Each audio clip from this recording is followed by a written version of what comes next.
Marko Sults. Treger on ehitusjärelevalvejuht Toomas Rapp.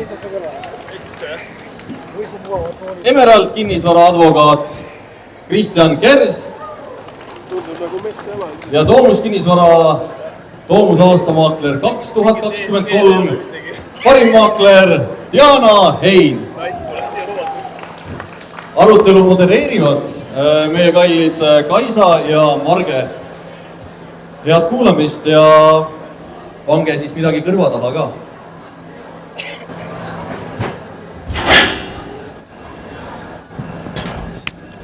Süda sisse lülitatud. Mikrofoni siis jagage, kes midagi öelda tahab. Nii. Hästi. Tõesti, Silver juba juhatas selle seltskonna, kes siin diskussioonis nüüd osalevad ilusti lavale. Ja miks me need inimesed tegelikult sellises koosseisus siia kohale kutsusime, oli ikka selle mõttega, et nad avaksid erinevaid vaatenurki ühes kinnisvaratehingus või siis selles kehvemas osas, kui tekib vaidlus varjatud või üldse puuduse teemal. Et küllap tuleksid siis erinevad diskussiooni vaatenurga ühelt või teiselt poolt. Ma ei tea, kas intriigi tuleb, aga vestlust võiks küll tulla. Et kõigepealt annan sõna Ingorile, et ta võib-olla natukene siis räägikski enda taustast, et kuidas tema kinnisvaratehingutega kokku muutub, mis tema roll on selles.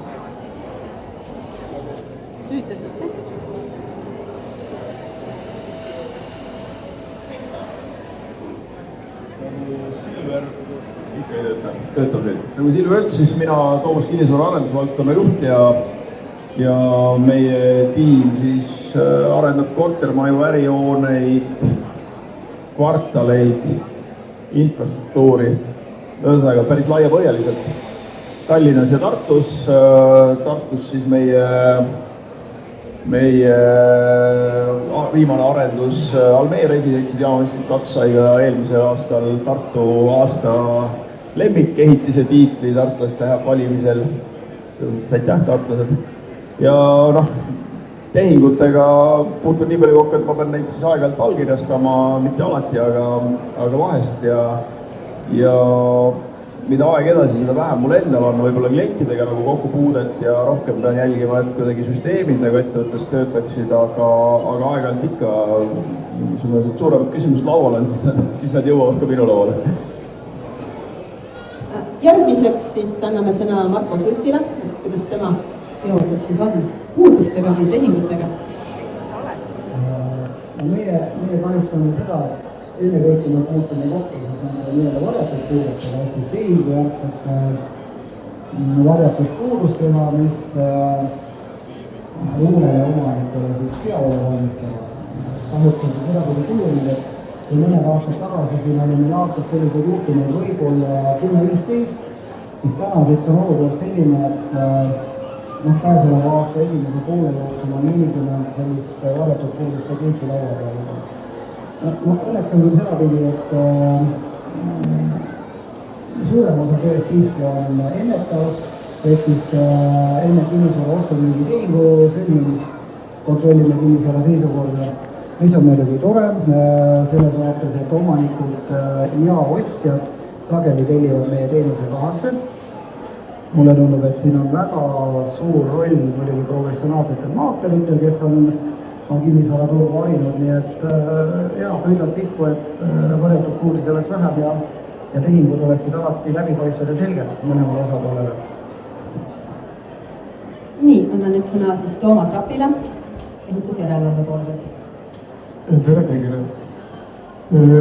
Minu taust ja minu elu ongi olnud kogu elu ehituses, et ma muuga polegi tegelenud ja olen seda tegelenud siis nii ehitusmaterjali tootmise, müügi, ehitusettevõttes, tegelikult ka kinnisvara-arendusettevõttes, järelevalves ja muudes ehitusalade konsultatsioonides hetkel siis esindan siin järelevalve poolt, et mul on oma ettevõte, mille on järelevalvet ja kui mõelda nagu protsessis, et mida teeb järelevalve, siis mina erinevalt eelkõnelejast proovin aidata ehitajal neid vigasid koos vältida.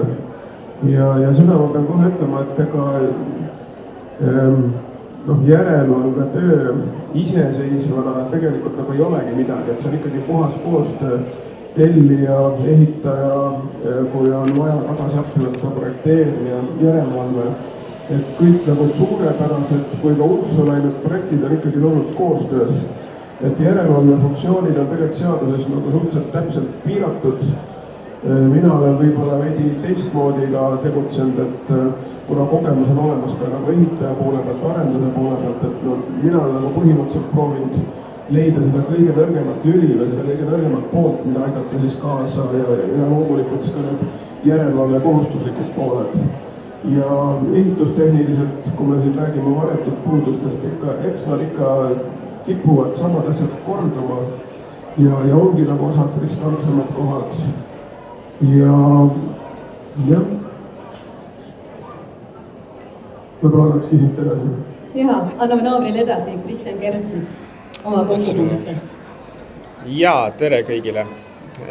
Mina siis advokaat ja tegelen, nagu siin enne sai omavahel arutatud, et ainult selle negatiivse poolega, ehk siis kui midagi on läinud juba halvasti, pooled on tülis, siis pöördutakse minu poole ja mina pean siis hädast välja aitama, et jah, need varjatud puudused, mina tegelengi nende tagajärgedega, eks ole, et ja miskipärast on see inforuum täna selline, et tõesti, et ühe teema lahendad ära ja samal ajal jõuab nagu 3 peale tulla, et tõesti see ennetav töö, mulle tundub, et kui ükskõik kes meist kaasataks nagu varem, peetaks nagu varem nõu, siis tegelikult neid probleeme oleks oluliselt vähem, et ka mind, et kas või juba lepingu sõlmimisel ja nii edasi, et aga kahjuks mina pean ikkagi tegelema nende tagajärgedega täna ja nii müüja kui ostja poole pealt, et kes esimesena jõuab. Võt. Nii, ja Anna siis võtab selle teema kokku, et kuidas tema siis selle varjatud puuduse asjaga kokku puutub. Ja tervist ja minu nimi Toomas Kinnisvaras. Olen kinnisvaras olnud tegelikult tööl väga-väga palju aastaid, pea 18. Pean ütlema, et maakleri funktsioon, inimeste arusaam, mis loom see maakler nüüd on, kinnisvaras on tegelikult ajas väga palju muutunud. Täna tegelikult ikkagi maakler ei ole ainult see, kes viskab nüüd kuulutuse üles, vaid meie üks osa sellest, üks suur osa meie kohustustest on tegelikult teha nii, et Kristjanil oleks võimalikult vähe tööd, ehk siis, et ei tekiks neid muresid. Me peame nägema need valukohad ära, me peame suunama inimeste tähelepanu müüja poolt, ostja poolt, millised ohud on. Ja ütleme nii, et iga kord need asjad ei lähe nii hästi. Müüjate puhul, just järelturu puhul näiteks, täna inimesed ei ole veel ka aru saanud vahest, et peab olema väga aus maakleriga, sest vastasel juhul, kui see maakleriga ei ole aus, siis ei saa ka maakler väga aidata. Et kõik selle peensüsteemi me peame kuidagi niimoodi üles ehitama, et lõpptulemusena nii ostja kui müüja oleks õnnelikud. Ma siit võib-olla lähekski teemasse niimoodi sisse, et küsiks Inguri käest, et arendaja rollis sul on ju võimalik võib-olla paljusid asju ennetada või suunata selles päris rohujuure tasandil, kui üks projekt alguse saab, et seal on mingeid asju, mis aitavad neid puudusi vältida kohe sinu valdkonnas. Ega kinnisvara arendusprojekti kvaliteet hakkab ju pihta tootestamisest, eks ole, ja kui me nüüd nagu hüppame sellest algusest tootestamisest projekti lõppfaasi, eks ole, siis üks osa, kus palju probleeme tekib, on see, et lõpuks tarbija saab tootestamisest valesti aru, eks ole, et mida me siis nagu lubame ja meie kirjeldame tegelikult üsna põhjalikult ära seda, mida me lubame, eks ole, et alates sellest tootest, tehnilisest kirjeldusest, mismoodi ehitatakse, kuni siis ka viidetena standarditele, eks ole, ja nende standardite alusel on võimalik alati hinnata, kas ehitus on tehtud kvaliteetselt või ei ole tehtud kvaliteetselt, eks ole.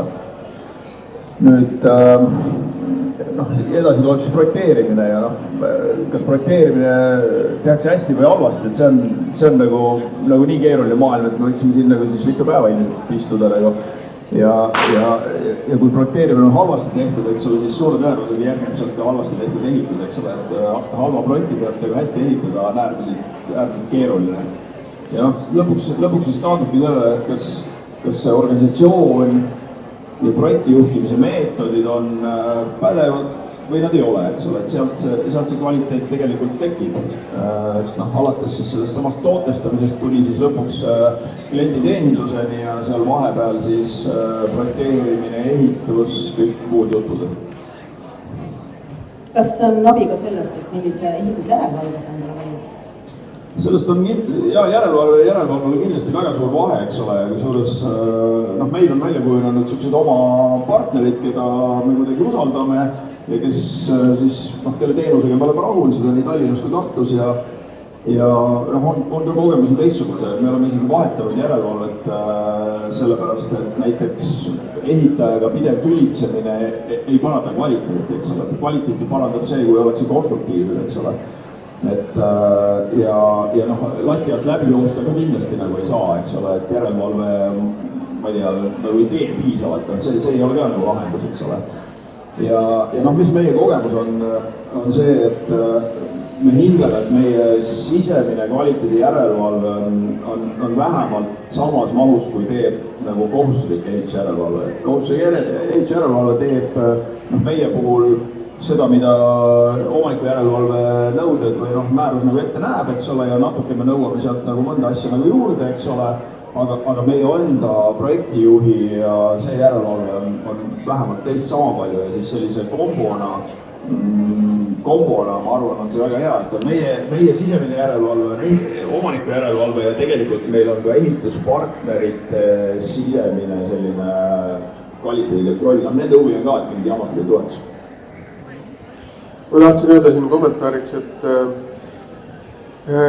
Anglo-Ameerika riikides näiteks polegi järelevalvet ja saavad väga hästi hakkama, et seal on vastutus läbi arhitekti ehk läbi projekteerija kuni ehitajani välja ja ütleme niimoodi, et nii nagu mujal, nii ka Eestis ikkagi suuremad ettevõtted, kes pidevalt tegelevad näiteks korterelamute arendusega, ega neil on tekkinud ka oma süsteemid. Neil on tekkinud oma lähteülesanded, nad on läinud sellisele tootele, kus on õpitud vigadest, on arendatud ja selline, kuidas ma ütlen, see on väga õige märkus, et see oma kontrolli pool ja see on nagu küllaltki suur ja vastav, et mina saan nagu täiesti rahulikult näiteks arendaja või ehitaja järgi hinnata, palju minu tulevane töömaht. Ja siis tekibki nagu, võib-olla läheb liiga käest ära ka filosoofiline küsimus, et kas järelevalvet on üldse vaja või on vaja siis nagu korralikku projekteerijat, ehitajat ja teadlikku tellijat, et jah, selline vaatenurk juurde. No Toomasel on kindlasti uusarendustega palju kogemust nagu Ingvarilgiga. Ma siin jään Ingvari paati selles mõttes, et ma ütleks ikkagi nii, et inimene on loomuse poolt selline, et ta ehitajana konkreetse siis persoonina teeb võib-olla mitte alati ei anna ennast parimat seda protsessi läbi viia.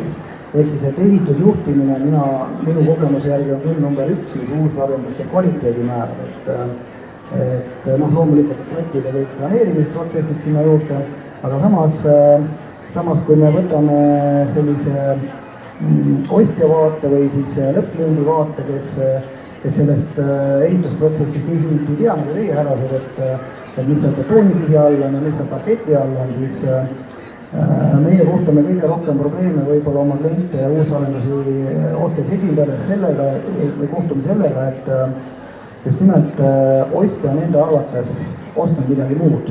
Väga erinevad põhjused on seal, võib-olla on korter paberi peal ostetud, ehk siis on teinud võlaõigusleping, eks ole, mingil hetkel ei ole osatud hinnata neid riske, missugused tehnosüsteemid võivad näiteks takistada panipaikade kasutamist, missugused korteri osad lagedest võivad olla oluliselt madalamad, kui on inimene oodanud, ehk siis, et inimene võtab oma paberid lahti ja tegelikult vaatab, et mul on lagi lubatud 320 kõrgusega ja tegelikkuses on 20 võib-olla seal kusagil esikupiirkonnas, tema selle peale ei tule, et tehnosüsteemid ka on vaja kuhugi paigaldada. Et ehitust ilmselt ei ole midagi valesti, lihtsalt emotsioon on asjal veidikene nagu kirvakene selles osas.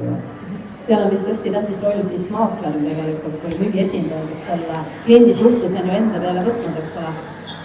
Kuidas sa seda kommenteerida saad? No maakler jah, täpselt selles kohas on ülioluline tegelikult ka just nimelt uusarenduse müügis. Meil on väga palju selliseid tegelikult arendajaid, kes võib-olla tihtipeale tahavad ka ise müüa ja nad teavadki täpselt seda, mida nemad seal omavahel teavad ja seda infot väljastpoolt nii palju ei tule, sest maakler ikkagi tegelikult müües erinevaid objekte näeb ka erinevaid probleeme ja tänu sellele oskab tähelepanu juhtida võib-olla detailidele, mida võib-olla neile nad ise selle peale ei tulegi, et mida peaks teadma, mida ka peab tegelema. Aga Kristjan, siis kas on probleeme nende uusarendustega selles valdkonnas, et klient on valesti aru saanud, mida ta ostab?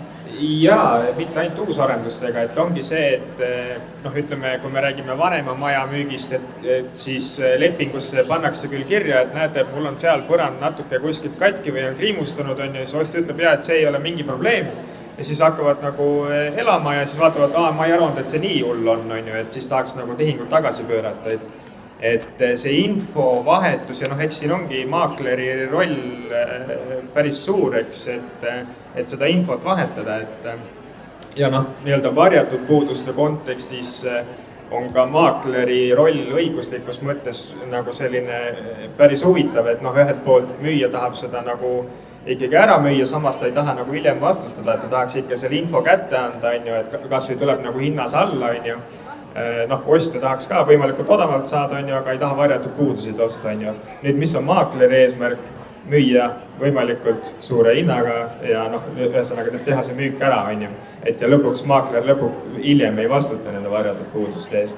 Et selles mõttes maaklerid on erinevaid, aga nii mõnigi kord on jäänud see infovahetus sinna taha, et maakler ütles üht, ostja ütles, see sobib mulle väga hästi, kolis sisse, olukord oli teine ja lõpuks vastutab müüja. No jaa, ma kohe hakkan vastu praegu vaidlema.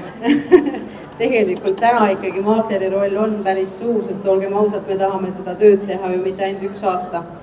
Ja see, kui me üritame ainult hea hinnaga maha müüa, see ei ole selles mõttes nagu ikkagi õige tulem. Täna me oleme ikkagi jõudnud juba sellesse etappi, vähemalt meie oma büroos, et me juba müüki võtmise etapis täidame väga palju erinevaid ankeete koos olles siis müüjaga, kus me paneme kõik üksipulki kirja, mismoodi see kõik seal ikkagi tegelikkuses on ja seal müüja allkirjastab selle, et ta kinnitab, et ta on kogu info andnud ja me tegelikult ka eksponeerime seda ankeeti ostjale. Ehk et ei oleks just täpselt seda, et nüüd keegi jättis midagi ütlemata või siis, olgem ausad, täna on ka tegelikult päris popp ju avastada varjatud puudusteid ja siis teha selle ümber pärast selline tants. Ja on selliseid pahatahtlikke ostjaid ka. Et see ankeet tegelikult ka aitab müüjat ja kaitsta tema nimelt just õigusi huve ja edaspidi, et oleks lihtsam, et müüja roll ongi, ikkagi maakleri roll on just nimelt ikkagi täna mitte ainult saada hea hind, vaid saada head hind ka niimoodi, et ei oleks pärast probleeme mõlemal poolel.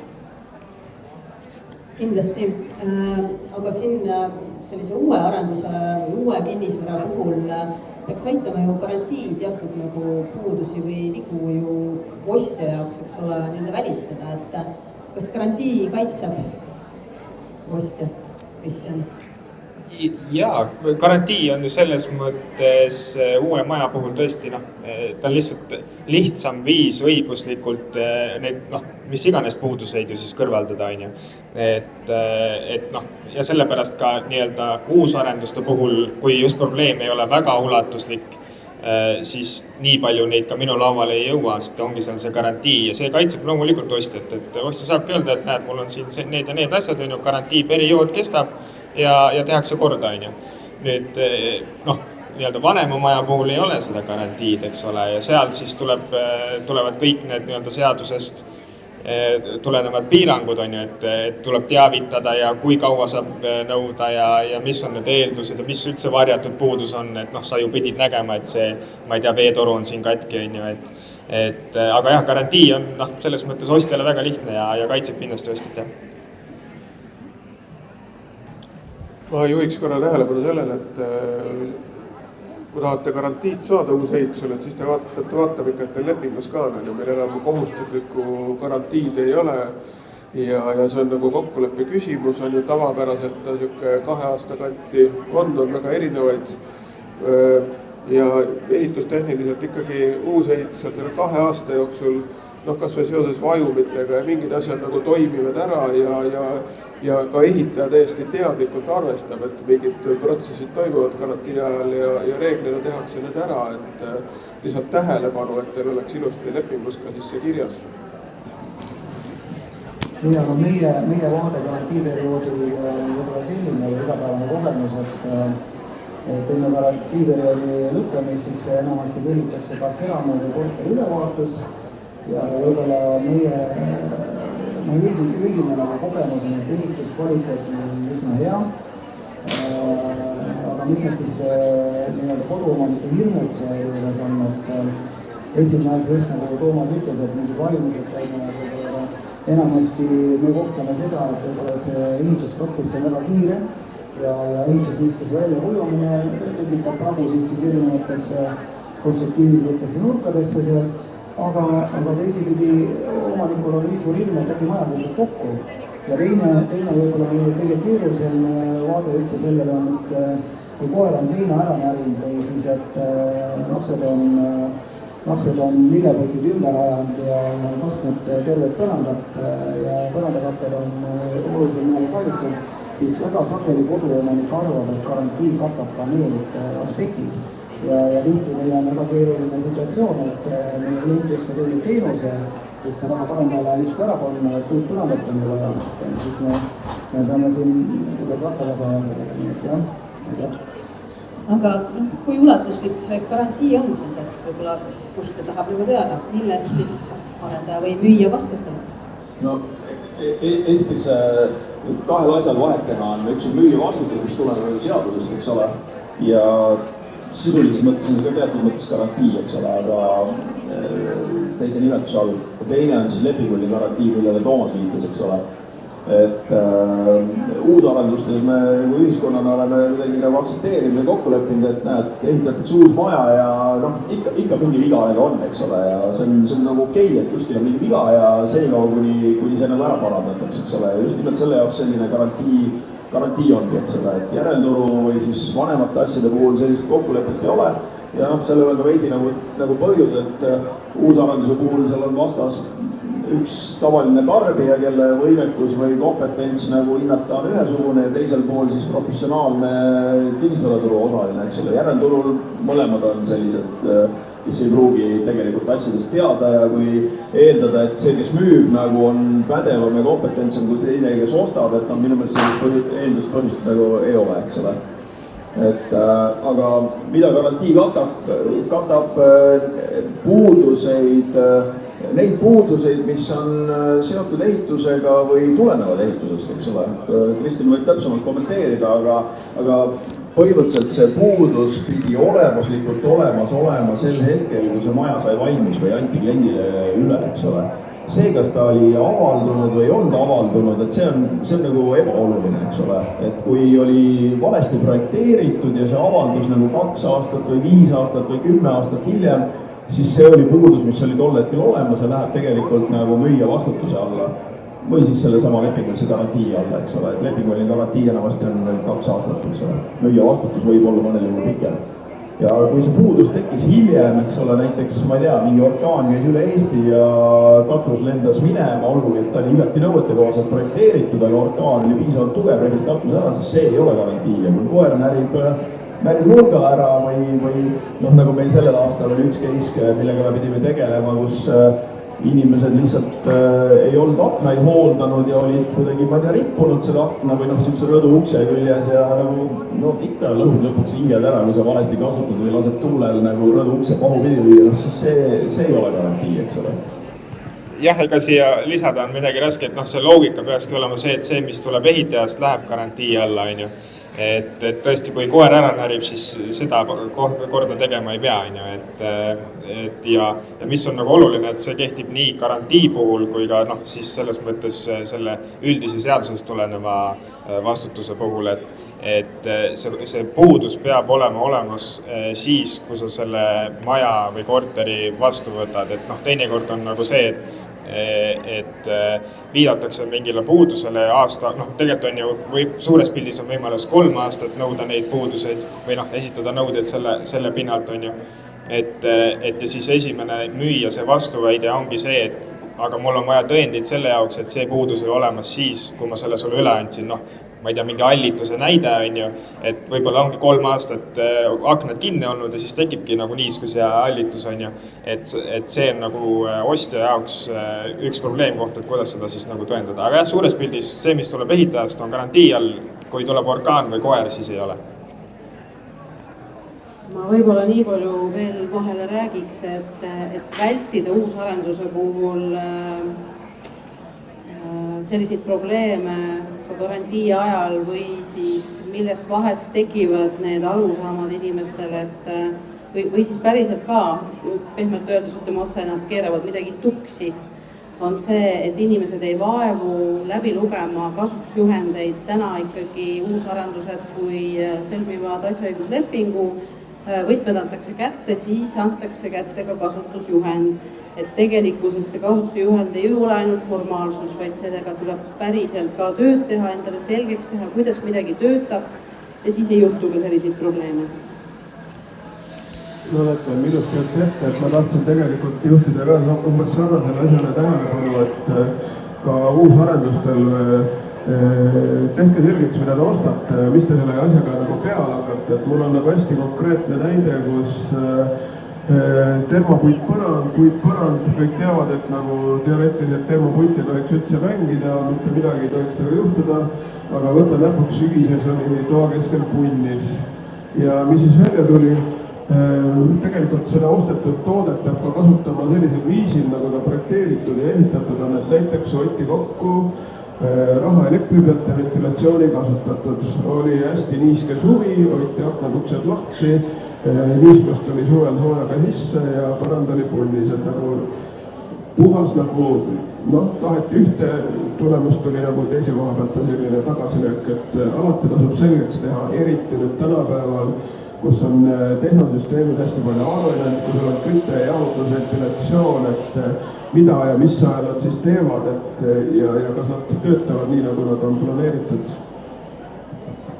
Siit võib-olla ongi mul üks järgmine teema, mida tahaks küsida, et tihtilugu ju ostetakse endale see vara nii-öelda paberi peal, mis see pole veel valmis, käega katsuda ei saa, on ju, mis loob ka selle olukorra, kus tihtilugu tegelikult see ostja soovib oma erisoove selles varas rakendada. Et kuhu ja kuidas me nüüd selle puuduste teemaga siit võiks liikuda? Meil on seda päris palju, kui Toomus oma arendustes laseb tegelikult ostjatel kõike muuta nagu, eks ole, sa tuled oma sooviga, teed oma kodu, siis meie poolest okei, aga tõesti, et aeg-ajalt juhtub, kus see läheb nagu soovitavad füüsikaseadustega vastuollu või mingite muude seadustega vastuollu, et siis me ütleme, et näed, me võime sulle seda nagu teha, eks ole, aga me siin enam garantiid sulle anda ei saa, sellepärast et siin hakkavad asjad tuksi minema, eks ole, ja noh, üks kõige võib-olla lihtsamaid näiteid näiteks on see, et kui ostja tuleb sellises faasis, kus on juba põrandad valmis või põrandaküte on maha valatud, eks ole, sa ei saa seda üles võtta ja muuta. Küll aga sa saad korteri tubade layouti muuta, eks ole, et muuda üks tuba suuremaks, teine tuba väiksemaks, mis tähendab seda, et su põrandakütte kontuur läheb ühest toast nagu teise mingisugune paarkümmend sentimeetrit või pool meetrit, mis iganes, eks ole. Ja see hakkab ühe toa reguleerimine hakkab mõjutama teist tuba, eks ole. Tehniliselt tehtav, praktikas mulle tundub, et see ei ole ka mingiks väga suureks probleemiks kujunenud, aga noh, need on sellised asjad, kus klient peab ise arvestama, et okei, ma tahan seda toa paigutust nagu teistsuguseks saada, noh, siis ma võtan selle riski, et juhul kui mul kütte reguleerimine kuidagi ei toimi korralikult, siis ma olen ise süüdi selles, eks, ma nagu arvestan sellega. Ja noh, selliseid asju nagu on, et mingite akende suuremaks, väiksemaks tegemist, mingi iganes asju ja seal alati ei saa arendaja anda garantiid, et me ei saa võtta vastutust nagu sellistes asjades.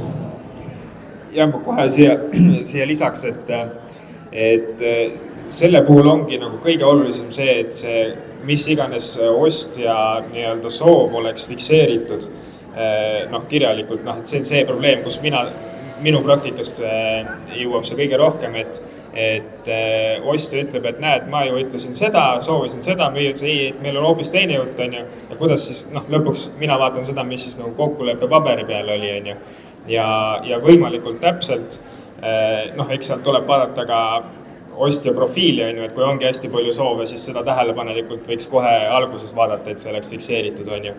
Ja teine asi on see, et mis ma tahtsin selle jutu jätkuks öelda, et kui see nii-öelda, nüüd võiks mõte rändama, võib-olla tuleb meelde, aga ühesõnaga see kokkuleppe fikseerimine, et lõpuks see kinnisvara peab vastama kokkulepitud omadusele, see on nagu nii-öelda seaduse sõnastus ja kuidas seda kokkulepet siis hiljem tõendada, et see on kõige olulisem.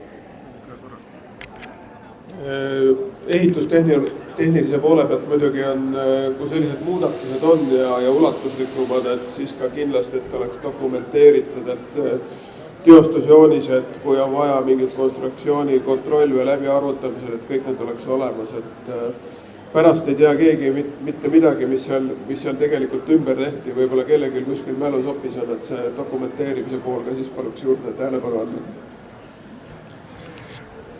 Ja kusjuures see nüüd ongi jällegi see täpselt koht, kus on maakler oluline. Sest tegelikult maakler ongi täpselt see sekretär, kes jookseb arendaja vahet, kes jookseb müüja vahet, ostja vahet ja üritab siis neid soove nii-öelda kirja panna, ostjale selgeks teha, kust jooksevad mingid piirid. Olgem ausad, ostjad kipuvad hullama minema oma soovidega. See kõik tuleb kuidagi viia tasakaalu ja just täpselt kirja panna, allkirjastada, et lõpuks need asjad ka päriselt kattuks. Ma arvan, et see, mida Toomas nagu ütles, et sealt tegelikult Eesti turul jookseb nagu väga suur vahe sisse sellistel pikaajalise kogemusega ja suurematel arendajatel ja sellistel väiksematel tegijatel, et suurte tiimide insener-tehniline võimekus analüüsida, leida üles need kohad, mis vajavad läbi arvutamist, alates konstruktsioonist, ventilatsioonist, millest iganes. See on lihtsalt nii palju suurem versus sellised väiksemad pundid, kes, ma ei tea, ehitavad, toksivad ja arendavad üheskoos, mitte et ma ei kritiseeri neid, et igale tootega nagu suured tegijad näiteks ei tee ju väikseid, ma ei tea, eramaid ei tee, eks ole, et keegi peab eramaid ka arendama, eks ole. Aga eramute puhul loodetavasti ei ole ka nii suuri keerukusi. Ma ütleks siia juurde nüüd seda asja ka, et ega suurematel arendajatel või ehitajatel on välja kujunenud ka see, et konstruktiivseid muudatusi saab teha mingi kindla ajani või perioodini, siis sealt edasi võib-olla põrandaaluseid või ma ei tea, osa tehnosüsteeme saab teha mingi järgmise kuupäevani, kipsvaheseinte viimistluse muutmine on mingi kolmas hilisem etapp või tähtaeg, et tegelikult ka ehituslikult on mõistlik, kui ka sulle hoone hakkab valmis saama, et sa kõiki muudatusi tehniliselt ei ole mõistlik teha ja tihtilugu ei arvestata seda, eriti kui inimene pole nagu ehituses sees, et üks mingi väike muudatus võib kaasa tuua sul muudatusi 3, 4, 5 muus kohas, et see tervikuna sul konstruktsioon toimiks, et süsteemid toimivad, et seda poolt tihtilugu nagu alahinnatakse või mõelda ja see võib rikkuda nagu seda lõpptulemust.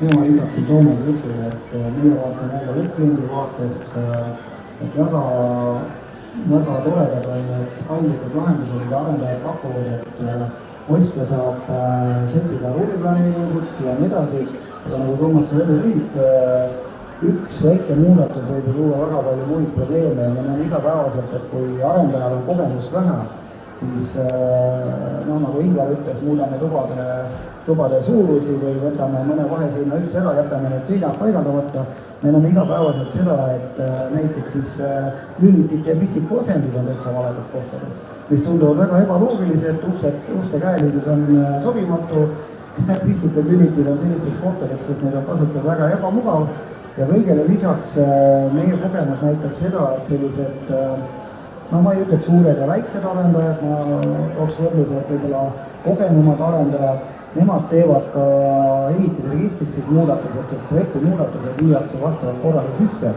aga võib-olla vähem kogenud arendajate puhul jäävad need protsessid tegemata ja ostja ostab võib-olla 5-toalise seal elamu, milles on 3 tuba, aga registri muudatused kuskil ei kajasta seda.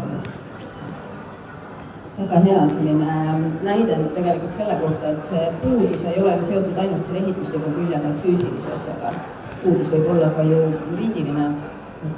Kristjan, kas on sul kokkupuudet, et sellise uuema kodu puhul, et kui palju nagu neid küsimusi üles tekib kõige selle tehingu järgselt? Kas on juriidikas puudusi? Kas see on ka varjatud puudus või me räägime ikkagi ju rohkem nagu sellisest ehitustehnilisest loost? Ütleme, sellises tavalises kontekstis on ikkagi puudus see, et me räägime ikkagi nii-öelda ehitustehnilisest, aga juriidilises mõttes on küll, et selles mõttes, et väga palju on neid tehinguid või müügilepinguid, mis ma olen näinud, kus ongi kirjas, et näed, et see ja see asi pole registreeritud seal ja seal, ma ei tea, mis iganes tehnosüsteemid, et need pannakse ka kirja. Ja mis on veel nagu oluline just selle teavitamise mõttes, et põhimõtteliselt, kui kas arendaja või müüja jätab midagi teavitamata, ma ei tea, ongi lärmakad naabrid või et siin lähedal on mingi talu, mis levitab mingid ained, mis iganes, et see on ka nii-öelda müügilepingu rikkumine juba lepingueelselt. Ehk siis see ongi oluline kogu info anda ostjale edasi, see ei ole küll nii-öelda varjatud puudus ehitustehnilises mõttes, küll aga võib hiljem ostja selle varal ka nõuded esitada. Kuule, ma kiusan sind natukene eks ole, et me müüme uut maja, meil on seal 25 korterit, eks ole, ja aasta pärast siis tuleb keegi sinu ja ütleb, et kurat, ma olen läpatud naabri, eks ole. Nii, ja siis, mis me siis teeme, et kas me kutsume Agukoni mõõtma, et kui lärmakad need naabrid on, et kas mees peksab naist piisavalt kõvasti või kas naine oigab öösel seal piisavalt suuresti mõnust, et vabandust sõna kasutust, et kuidas me veendume sellest, et millal naaber on piisavalt lärmakas, millal peaks tegelikult seda ütlema, et kust läheb piir sellel, kus ta muutub varjatud puuduseks? Seda otsustab kohus. Ega seal ei ole, kui oleks selge piir, tegelikult on selles mõttes ju need olmemüra piirnormid on kindlaks määratud selles mõttes, nii öösel päeval on ju. Mis on arendaja puhul on see, et... Tegelikult ei ole ju selles mõttes, et on öeldud, millisele müranormidele peab ruum vastama, aga seda, mis seal ruumis sees tehakse, seda ei ole normeeritud. Ei jaa, aga selles mõttes, kui arendaja teadis, et seal on sellised inimesed, kellega on varem probleeme olnud, tulevad sinna, siis ma ütleks, et see on kohustus teavitada ostjale. Nüüd on küsimus, arendaja juhul tavaliselt see tekib siis, kui on juba pikem vanem maja, kortermaja, ongi, ma ei tea, tehtud ülemise korrusele naabritele 3 korda mingi politsei väljakutse, et lärmavad peod on ju, see on kindlasti asi, mis on vaja edasi öelda, et kui sa ei ütle ja sa teadsid sellest, siis on rikkumine ja ostja saab nõuded esitada. Arendaja puhul selles mõttes ei pruugigi teada on ju ja tulevad uued inimesed ja see probleem võib tekkida pärast müügilepingut ja siis arendaja vastuta. Et see on see koht, et kui sa olid juba enne müügilepingut teadlik, et seal on selline probleem, tasub teavitada. Kui palju on täna üldse sellist vastutust ka ostja poole peal, et müüja just vastutab kõigi puuduste eest, aga kas ostja peaks ka kuidagi ise hoolas olema, et see tehing pärast talle ebameeldiv ei tunduks? Minu isiklikust vaatest ja minu büroo vaatest on see natukene ülekohtune see õigusruum täna, mis siis annab kogu vastutuse või paneb kogu vastutuse müüjale. Kuidagi Kristjan ei ole nõus. Ta ütleb, et ma alati selle peale kindla spetsiifilise lause, millal see ostja süüdi on. on midagi vaja lihtsalt. aga mina tunnen seda, et natukene kuidagi ühiskonnana oleme muutunud ja justkui inimene, kes läheb oma uut kodu ostma. Ma mõtlen nii, et see ei ole nagu saiaväksena. Ma ostan oma kodu, ma ostan seda väga pikalt sajaks, see on väga suur tehing. Ma ei saa seda tehingut oma prügikasti juurde, et lähen ostan poolest uue. Kodulist ülekaabil raha ei ole. Ja seetõttu mulle nagu küll tundub, et inimesena osta, just nimelt inimesena, et ta võiks tunda huvi, mida ta ostab. Ta võiks anda endast parima, et aru saada, millises seisukorras kinnisvara, millega ta kokku puutub, nagu siin ära tõenäoliselt ütlesid, ostatakse ka see kõikumiskodu, eks ole, meie praktika toetab seda, et inimesed isegi võtta seda mälupuuga antud koduraamatut ohti või siis ka teinekord on ta paberkandjal olemas. Ja just nimelt lükatakse ventilatsioon välja ja kui meie karantiidirooli lõppes vähemalt uut korterit kontrolli, me näeme, et puitlane aknad on juba, ma ei tea, väga koordur, eks ole, ja nurgal on pideva mistuskoormuse all seal, parketid on üles puhunud ja siis korteri omanik arvab, et areneb vastutab, eks ole, et kuidagi natukene sellist, mina küll tahaks, et ühiskonnana õpime ennast inimestena nagu selgelt positsioneerima ja võtame ise ka oma tegude eest vastutust. Ma saan aru, et vanema korteri maja puhul on väga lihtne, inimene läheb kohale, emotsioon on majas, ta vaatab, et toid ülesed kollased kardinad ja lilled on ka nurgas ja kui professionaalne maaker on ka, ta on seal omalik kohustused ilusti kapi ära peitnud ja on olnud, et siis see üleval on tööd on. Ja siis tundubki, et kõik on väga ilusad, alati pruugis ei ole. Aga siis selline lihtsalt, et kui on nagu puudus, mis on näha, ma ei tea, mõra seinas, et tegemist ei ole siis selline paberil müügiga, et seal me räägime garantii teema, aga ütleme, et on teisel ringil vara ja kas mõrasid ikkagi võib olla, eks ole, ja ostel on ju kohustus ikkagi, kohustustest ei ole, kui on vara üle vaadata. Kas ta võiks vara üle vaadata, kas ta võiks seda näha, kas see on puudus või mitte, mis on silmaga nähtav vara? Ma kiirelt vastan ära, et see on puudus, mille eest müüja ei vastuta. Et kui on ikkagi mõra seinas, mida sa vaatasid objekti üle, isegi vaadanud, esimene päev läksid sinna, vaatasid vähem mõras, see ei ole, selle eest ei vastuta, jah, see on puudus, aga nõuded esitada ei saa.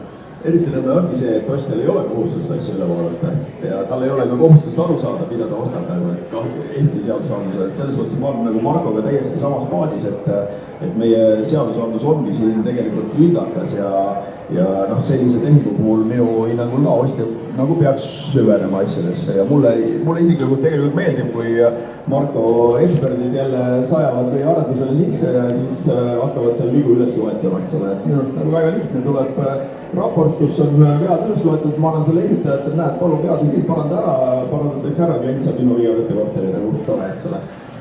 Aga ma võib-olla viiks üldse nagu jutu sinna, et kui me räägime varjatud puudustest, eks ole, siis ega ka eksperdil on äärmiselt raske päriselt varjatud puudusi nagu näha, eks ole, et on mingid asjad, mida sa näed eksperdina, aga suudad neid paremini nagu otsida, sa saad midagi mõõta, sa saad võib-olla teha mõned nagu testid, eks ole, aga seda, et kas sul majal vundament vajub ära järgmise 5 aasta jooksul või vajub, väga vähesed eksperdid suudavad öelda, see on väga kulukas ekspertiis, nagu sihukest asja tuvastada, eks ole. Et kõige kallimad ja keerukamad probleemid on tegelikult sellised, mida ei saagi näha nagu sellise lihtsa ülevaatuse käigus.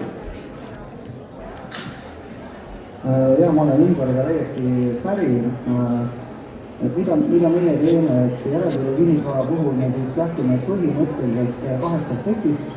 Üks on siis omaniku või koduomaniku siis kasutusmugavus. Samas on nii, et kasutusmugavusi häirivad asjaolud ei pruugi alati mõjutada hoone püsivust ja pikaajalisust. See tähendab seda, et siis teine pool ongi valdavalt see pool, mida me siis püüame tuvastada, et missuguses seisus on konstruktiivsed osad, kas midagi on ehitustehniliselt täiesti valesti ehitatud, kas mõned tarvidid on avariilised, mis siis võiksid hoone pikaajalisest kahjustada. Nii et kokkuvõttes ikkagi visuaalse vaatuse käigus tõesti ei ole võimalik kõiki tulevikustsenaariume ennustada. Samas võttes arvesse erinevaid ehitustraffikaid viimastel aastakümnetel, selle põhjal on võimalik palju järeldusi teha, vaadates olemasolevale olukorrale otsa. On erinevate tehnosüsteemide koosmõju on võimalik hinnata, kuigi see on subjektiivne, sest eluruumide kasutusharjumused inimestel erinev olla. Aga päeva lõpuks väga selge, Ingvalil on õigus. Kõiki varjatud puudusi pole kunagi võimalik ära tuvastada, aga on võimalik kirjeldada konstruktiivsete osade potentsiaalseid riske. No mina jälle väitleks veidi vastu siin, et ega ka seda, kui sul on 100 aastat vana maja ja seisnud seal, siis tõenäoliselt see vundament järgmise 5 aasta jooksul ka seal midagi taga ei juhtu, kui just ei tooda peale lisakoormust, ei tehta veel midagi erilist, ei võeta välja kandev sein, ei rikuta ära kandeskeemi.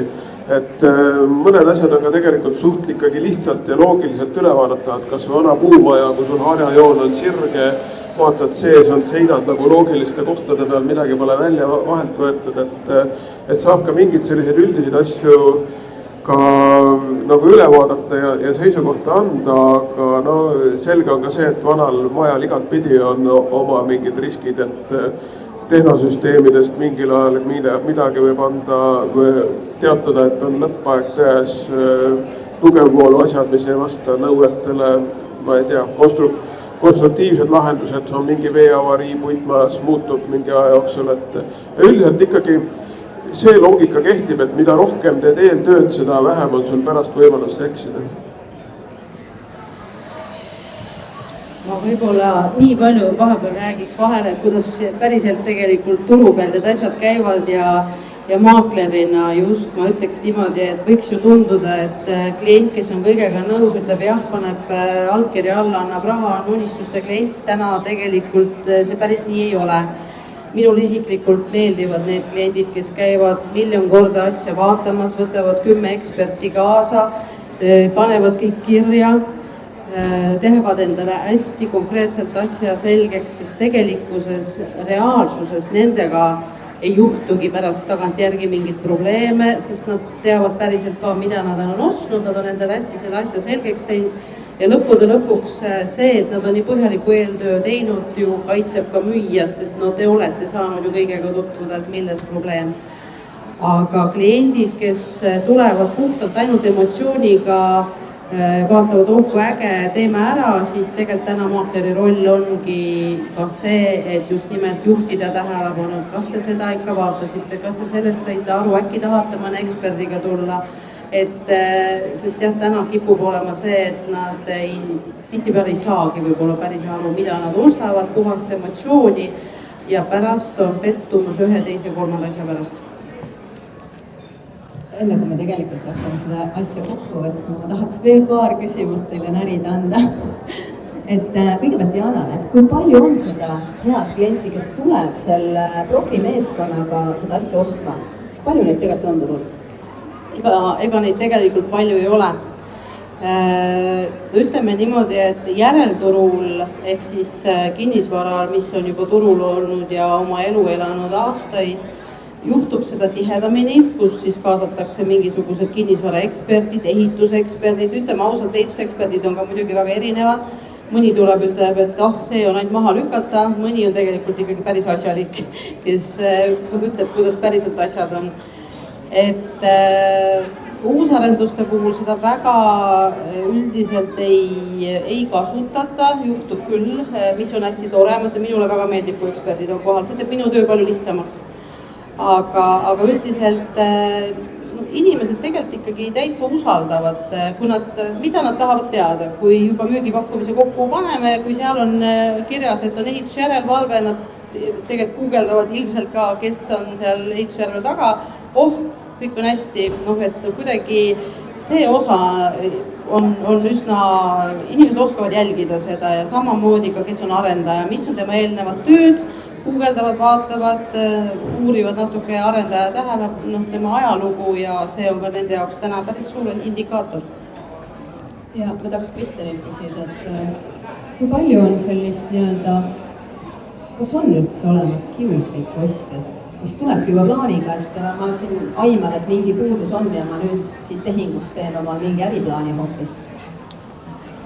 On nii kiuslikke ostjaid kui ka kiuslikke müüjaid, kes müüvad teadlikult meelega nii-öelda siis halva asja, hea asja hinnaga, eks ole. Et ega kurjus siit maailmast ära ei võta ja seda mõlemal poolel. Minu lauale ikkagi enamjaolt jõuavad need asjad, mis on päriselt probleemid, vähemalt võivad olla ja ostja arvates on, et kas see nagu juriidiliselt lõpuks pädeb või mitte, või et kas nagu ehitusliku poole pealt ka on ju, aga see mure on nagu siiras, et enamjaolt, aga loomulikult on ostjaid, kes tulevad minu poole, et kuule, et võiksid nagu midagi vaadata ja on ka müüjad, et kuule, et ma tahaks seda müüa, aga ma ei tahaks nagu seda väga öelda, et siis mõlemalt poolelt on ja see on absoluutselt kõikide tehingute puhul on nii, et lihtsalt mõned inimesed üritavad siis kuidagi niimoodi kasu saada teise inimese arvelt, et ega seda maailmast ära ei saa. Aga kas on mingisuguseid ennetavaid meetmeid, et ma ei tea, anda nõu osapooltele, mida kas või lepingusse sisse kirjutada, või kuidas nagu olukordi paremini ennetada? Jaa, ega see ennetamine ongi täpselt arusaamine müüja poolelt, mida ta müüb, võimalikult suures ulatuses, et me räägime päris varjatud puudus, ega keegi ei hakka enne müüki ju enda, ma ei tea, kõiki konstruktsioone lahti võtma, et äkki seal midagi on. Kõik, mida sa tead ja nii palju, kui sa saad nii-öelda mõistlikult välja uurida, tasuks välja uurida ja ostjale öelda, kui midagi on. Teiselt poolelt ostja tõepoolest võiks üle vaadata selle enne, kui ta peab vajalikuks või eriti kui tal on mingi oht nii-öelda enda silmis, et siis võiks kaasata mõne eksperdi, kes vaataks, kas see siis oht, mida see endast kujutab. Aga jah, tõepoolest, et ostja tegelikult ei pea asja üle vaatama ja ma sellega nagu nõus ei ole, et justkui meil seadusandlus on siin täna vale ja väär ja müüjad on väga raskes seisus, et lõppkokkuvõttes, nagu Marko ka ütles, milles see ostja süüdi on, kui see maja ehitustehnilistel põhjustel nagu ära laguneb. Et ma rõhutan, et see on, kui on päriselt varjatud puudus. Me ei räägi siin mõrast, mida ostja ei viitsinud vaadata. Me räägime päriselt varjatud puudusest ja see kehtib absoluutselt mitte ainult kinnisvara puhul, autode, ma ei tea, jalgrataste, käekottide puhul, et kui seal on nagu mingi puudus, mida ei ole mõistlikult võimalik avastada, siis vastutab müüja. Mina arvan, et kui me räägime siin nagu ikkagi uusarendustest ja varjatusest puudust, siis nagu kõige suurem ennetav meede, mida sa saad nagu rakendada, on see, et vaatad, kellelt sa nagu ostad, eks ole, et mida on varem tehtud ja mis on selle ettevõtte varasem käitumismuster. Et mina ei ole näinud ühtegi uusarendust, kus ei oleks probleeme. Kõikidel uusarendustel on probleemid. Kütte vajab seadistamist pärast seda, kui esimene küttehooaeg on möödas, aknad kuskil vajavad renoveeritud. Jumal, et igal pool on probleemid, küsimus sellest, kui arendaja tuleb ja tegema nendega, eks ole. Et nagu, see on su ennetav meede, kuidas see asja lahendada tegelikult. Need igasugused akna reguleerimised ja tehnosüsteemide reguleerimised, et mina ütleks, et need on rohkem nagu hoolduse teemad, et okei, seal alguses garantii ajal võib-olla ilmnevad mingid ka paigaldusest tulenevad asjad, aga ütleme, meil kõik need süsteemid lähevad järjest keerulisemaks ja siin on ka nagu küsimus, mida mina juba tänapäeval vaataks, nagu kui me räägime sellest hoone elukaarest ja te kavatsete pikalt siduda ennast mingi kinnisvaraga, kes on ka see haldur, kes tegema hakkab ja milline on tema pädevus, et eks suudetakse ka nagu töötavaid süsteeme ära rikkuda või siis tulebki keegi uus elanik olulise muudatuse sooviga omas osas näiteks kortermajas ja midagi läheb tasakaalust ära, et see halduri või tulevase hooldaja pädevus ja oskused on hästi olulised ja eriti kui see on läinud mingiks targamaja lahenduseks ja kui sul on näiteks kütte, ventilatsiooni, jahutussüsteemid, mis võivad, mida suudetakse ka omavahel võistlema panna piltlikult öeldes, et küte kütab ja jahutus jahutab seda maha ja kogu aeg sa näed seda oma elektriarvest, et igasugused asju juhtub, et siis hiljem ikkagi vaadata ka reaalselt seda haldamise teemat. Mul on siin Dianale nüüd sellest teemast, et ostjal ei ole kohustust vara üle vaadata. Ma arvaks ise, et müüjana ma päris kardaks sellist ostjat, et mis sa teed sellises olukorras? Ma ei müü talle, kui ta ikkagi tegelikult reaalsuses, ega täna vanem oli päris tegelikult tihedalt, eriti buumi ajal seda, et helistati ja ma ostan selle ära ja ta ei olnud isegi näinud seda ja tuleb notarisse kohale ja nolli peaga tollel ajal isegi sai nii müüdud ka mingid väikseid asju, aga täna ikkagi me ei müü sellepärast, et sa pead nägema, mida sa ostad, sa pead saama katsuda kõik kohad võimalikud läbi piiruma, et tagantjärgi ju meie ikkagi müüjatena, maakleritena eelkõige ju esindame müüjaid, me kaitseme nende huve, müüja ju sellepärast meid ka palkas ja samas jälle, see on ju tema enda huvides ka, kes see viitsib tegelikult, ma saan aru, et võib-olla mõnel inimesel on hobiks käia mööda kohtuid, aga reaalsuses tegelikult, kes tahab sellise negatiivse asjaga tegeleda, nii et me ikkagi, mina ei müü.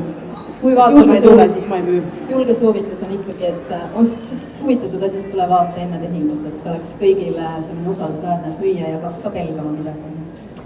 Aga teema kokkuvõtteks, igal ühel palun siis väike selline mõttelõng, et mis te annataksite kaasa soovituseks ostjale ja müüjale?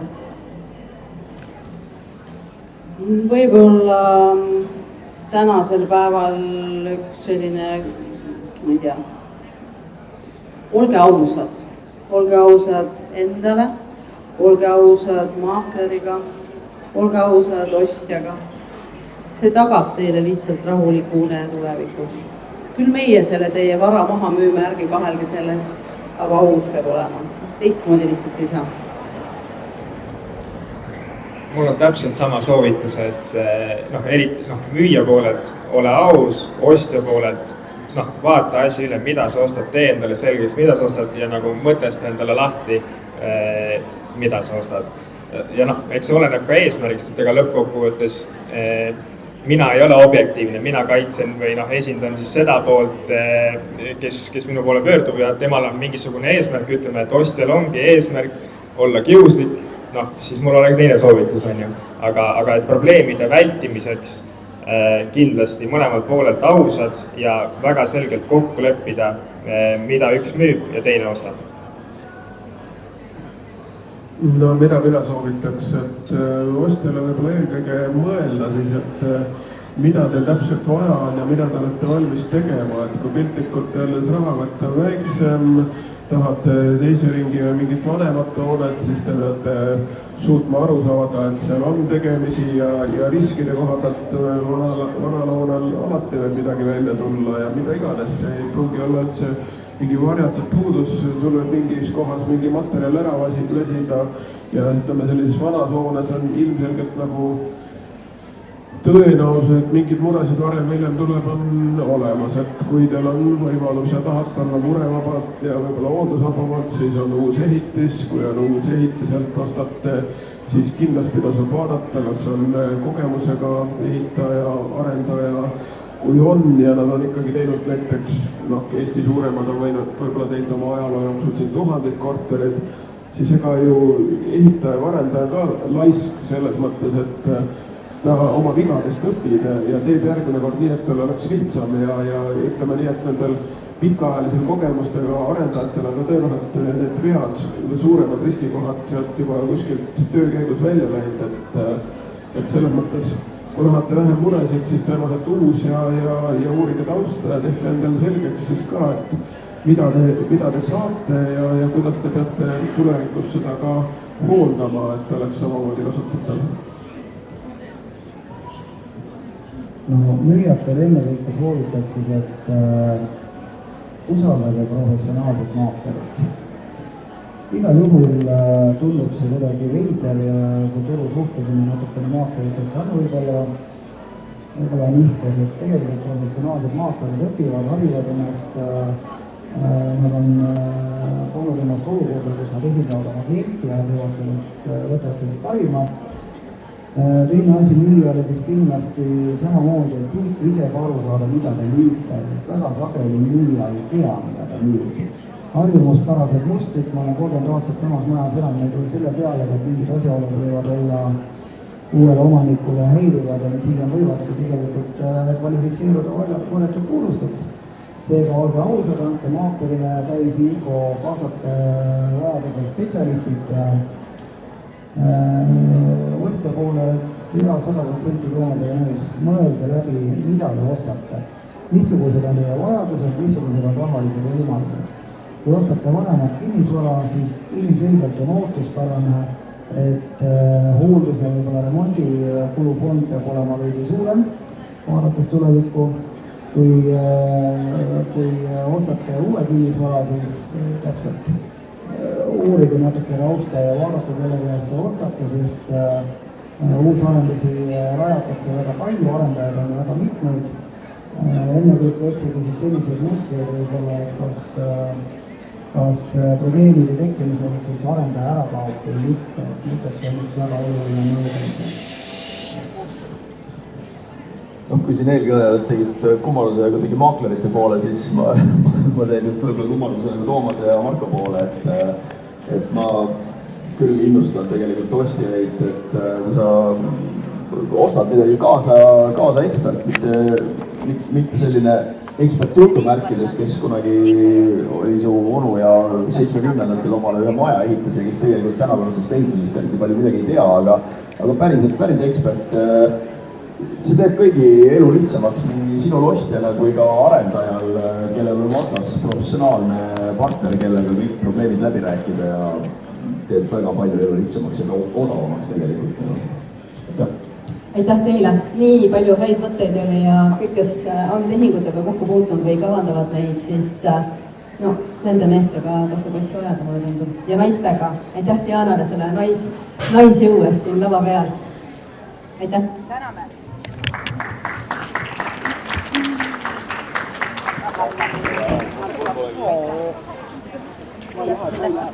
Saime enesekirjutuselt kaasa.